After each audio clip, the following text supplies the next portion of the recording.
আসসালামু আলাইকুম রহমতুল্লাহ। আশা করি আপনারা সকলে আল্লাহ তাআলার রহমতে ভালো আছেন।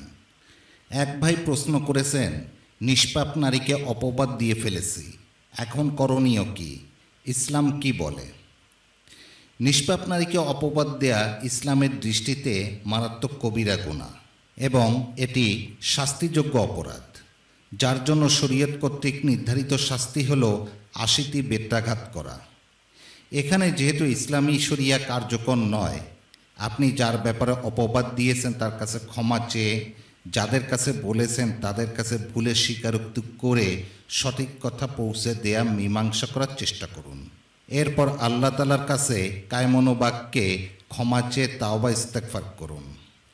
আল্লাহ তাআলা বলেন, যারা সতীসাধী নারীর প্রতি অপবাদ আরোপ করে অতঃপর সপক্ষে ৪ জন পুরুষ সাক্ষী উপস্থিত করে না, তাদেরকে ৮০টি বেত্রাঘাত করবে এবং কখনো তার সাক্ষ্য কবুল করবে না।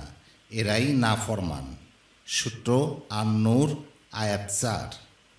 অন্য আয়াতে এসেছে, যারা সতীসাধ্যী নিরীহ ঈমানদার নারীদের প্রতি অপবাদ আরোপ করে তারা ইহকালে ও পরকালে ধিক্কৃত এবং তাদের জন্য রয়েছে গুরুতর শাস্তি। সূত্র আন-নূর ২৩।